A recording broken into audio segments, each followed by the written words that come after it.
un sens général qui s'opposerait aux propositions. Mélenchon nous vend ça, mais finalement, Macron d'une certaine façon aussi. Donc, d'ailleurs Mélenchon, c'est bien la question, plus d'État, avec Denis l'a très bien résumé récemment dans un texte que vous avez peut-être eu, il dit Mélenchon, il suffit que l'État mette plus d'argent, plus de dépenses publiques, magiquement les entreprises feront plus d'emplois. Et ce qu'elles ne feront pas en plus comme emploi, l'État les embauchera parce que ce sera les chômeurs, l'État embauche les chômeurs. Déresponsabilisation absolue du capital, des entreprises, des banques, et tout le système de pouvoir qui détourne ça, qui passe à l'as. En réalité, il essaie de faire survivre la social-démocratie à sa propre crise. Parce que nous avons crise du système avec suraccumulation financière et crise de la social-démocratie. Il ne faut pas sous-estimer. Et donc il ne faut pas rêver, comme certains pourraient le faire, je fais des hypothèses, qu'il faudrait revenir à une maison commune de type SFIO, avec une sorte de Jaurès qui serait je ne sais pas qui, même s'il est méchant, et où on aurait une composante, on parlerait aux autres dans ce grand parti, dans cette fédération social-démocrate. Non, il faut poser des questions révolutionnaires. Oui.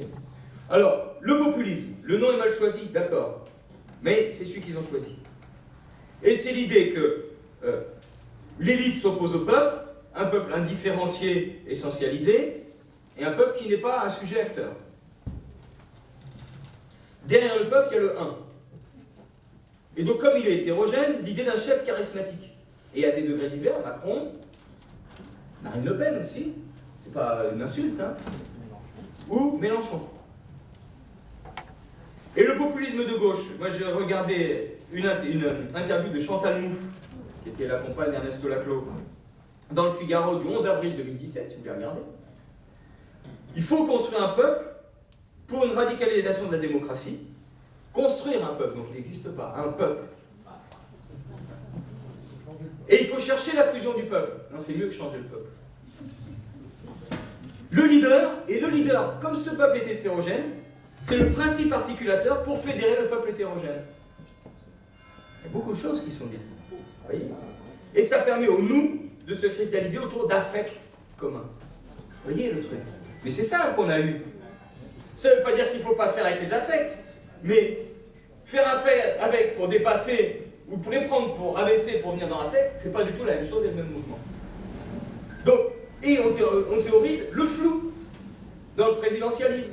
Il faut la fusion du peuple, l'incandescence du peuple. Il ne faut pas des propositions précises. Et la télé renforce ça, dans son rôle présidentialiste. Et la télé, nous sous-estimons. On aurait des bastions où les mecs ne regardent pas la télé chez nous, les mecs et les filles, pardon.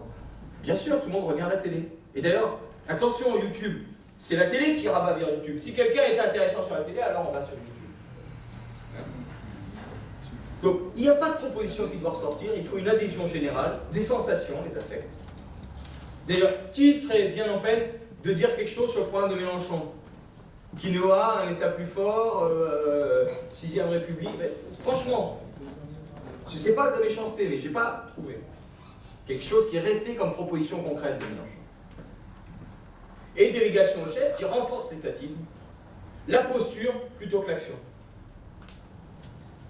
Plutôt que les mots d'ordre transformateurs, et plutôt que des propositions qui sont à la fois précises, mais auxquelles il faut donner un sens, il ne faut pas opposer sens et propositions, et qui peuvent être saisies dans des batailles. Nous voulons des acteurs conscients, qui interviennent, qui créent par leur intervention des choses, dans un sens commun. Et on fait appel à la rationalité. Donc il faut se former, il faut expliquer, il faut construire. Même s'il existe des représentations qui ne sont pas la réalité, même s'il existe la subjectivité des affects. J'ai trouvé, il est passé parti, un camarade m'a envoyé un petit texte d'une psychanalyste qui s'appelle Catherine Lazarus-Maté, qui reprend Freud, l'avenir d'une illusion. L'illusion, c'est la religion pour lui. Et il dit, nous voulons réconcilier les hommes avec la civilisation en visant à remplacer les succès du refoulement par les résultats du travail rationnel de l'esprit humain. Enfin, l'esprit qui a des idées qui peuvent agir, matérialiste. Mais c'est bien cette question-là d'appel à la rationalité. Et donc, il y a des gens qui se posent des questions. Le pire dans la posture, c'est que la phrase suivante, elle dit « il y a des accents mélenchoniens, parce que Mélenchon est comme ça ». Appel à la rationalité. Oui, il y a des morceaux d'explication articulés et logiques, dans une immense irrationalité, un appel aux affects. Alors, troisième chose, l'ennemi. Faut désigner un ennemi, on nous dit. Faudrait désigner un ennemi. Mais oui, moi je prends. Mais eux, c'est pour construire un peuple, eux et nous. Alors, c'est l'élite pour certains. Hein, ok. Pour d'autres, c'est l'immigré. Entre les deux, vous avez l'establishment, qui peut être commun. Le père, il disait tout le temps l'establishment.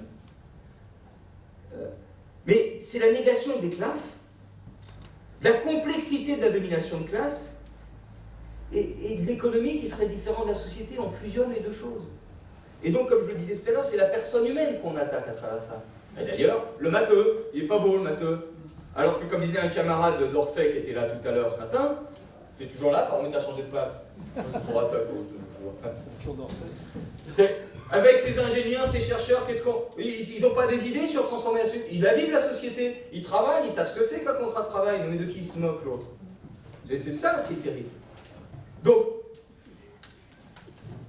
et du coup, on débouche sur, si on restait dans l'élite ou l'immigré, l'élimination d'autres. Et donc finalement, les très très vieilles visions archaïques. Alors que les milieux de la culture, les chercheurs, ils cherchent comment on transforme une logique sans éliminer la personne. Et c'est plus compliqué de changer la logique, parce que c'est aussi de la culture. Mais ça marche mieux. Quand on a fait la sécurité sociale, on n'a déjà mis du communisme. Parce que la logique de la sécurité sociale, la logique, normalement, c'est de chacun selon ses moyens, puisque je contribue normalement en fonction des moyens, et je reçois si je suis malade, donc selon mes besoins. Donc c'est déjà du communisme en acte, et on partage. Même si ça passe par un truc monétaire, c'est une spécialisation dans le monétaire. Et on a le défi comme ça pour la sécurité d'emploi et de formation, pour l'écologie, etc. Donc, en réalité, il y a une logique, c'est-à-dire, il y a quelque chose d'objectif. C'est-à-dire, la logique du capital, avec sa rentabilité qui cherche l'accumulation et le profit. C'est con, on l'a dit longtemps, mais il faut continuer à le dire, parce que c'est plus que jamais vrai. Il faut aider les gens à retrouver des repères là-dessus. Donc, désigner un ennemi, c'est le capital, et notamment dans son truc actuel, de capital financier qui domine de façon mondialisée partout, donc réduit purement à sa valeur. Même pas les machines. Du capital au carré, disait Marx. Et Ferdinand, dont Lénine s'est beaucoup servi. Voilà. Donc, l'argent pour l'argent, et c'est des pouvoirs, le capital. C'est une organisation de pouvoir, nos camarades juristes le confirmeraient. C'est toute une organisation de pouvoir, puisque quand je suis actionnaire, je ne détiens pas les machines, mais à travers le capital financier, j'ai un droit sur les machines, la prise sur les machines, mais je peux jeter les machines sans perdre mes actions. C'est toute une organisation de pouvoir. Et de pouvoir contre les salariés. Mais regardons dans la société comment cette idée de pouvoir monte. Au moment là où on se demandait, il y avait les ordonnances, donc quelque part entre les présidentielles et maintenant, j'ai très bien lu, très attentivement, les interventions de plusieurs secrétaires confédéraux, CGC, CFDT, FO, CGT. Ils utilisent notre vocabulaire, pouvoir des travailleurs, qui, nous pensions, enfin moi je pensais que c'était un peu trop jargonneux. Ils le disent. Et il faut le mettre beaucoup plus dans le tuyau. Bien sûr, mais avec... donc, le capital essaye de monopoliser. Donc, il aurait dû tout à de l'argent, et on monopolise tout avec le capital financier. Donc, il a des pouvoirs sur les savoirs, brevets, informations, technologies, etc. Sur les machines, bien sûr, et donc sur les décisions de production, sur les personnes qu'on réduit à une force de travail, on nie leur personne humaine, ce qui pose des problèmes s'il faut développer des personnes, justement, dans la crise actuelle, cette contradiction. La nature, qu'on réduit à du marché et à des biens marchands, et les services publics, à la fois quand on les privatise, mais simplement aussi quand aujourd'hui ils sont financés par les marchés financiers, dépendants des marchés financiers, et finalement, pour simplifier, les fonctionnaires, je simplifie, mais vous voyez, pour voir comment les services publics sont pris dans la logique marchande du capital financier, les fonctionnaires travaillent pour qu'on puisse dégager suffisamment pour rembourser les intérêts au marché financier. Je vous rappelle que, je ne donnerai pas beaucoup de chiffres, mais chaque année, l'État français, en charge d'intérêt de la dette, uniquement en charge d'intérêt, hein, pas le principal. Intérêt principal, c'est pas la même chose, comme dans la cigale et la fourmi. Intérêt principal. 45 milliards d'euros. C'est autant que le budget de l'enseignement primaire et secondaire. 45 milliards d'euros. Un budget enseignement primaire et secondaire en intérêt au marché financier. Voilà. Et parce que c'est pas à 0% qu'on emprunte. Donc, et puis il y a alors, la question donc des institutions. Quel est l'ennemi commun? Oui, il est dans des institutions. Où est-ce qu'on l'attrape? Il y a les banques. Et puis il y a aussi son cœur mondial américain avec ses intérêts. Et ses institutions, où il est aux États-Unis, mais sont les capitalistes de tous les pays. Parce qu'ils ont quand même leur banque internationale. À commencer par le FMI et la Banque mondiale. Le dollar, c'est pas seulement un taux comme ça, le dollar, c'est une pompe aspirante du pognon de tous les pays. Tout le monde a son argent. Pas tout le monde, pas vous et moi.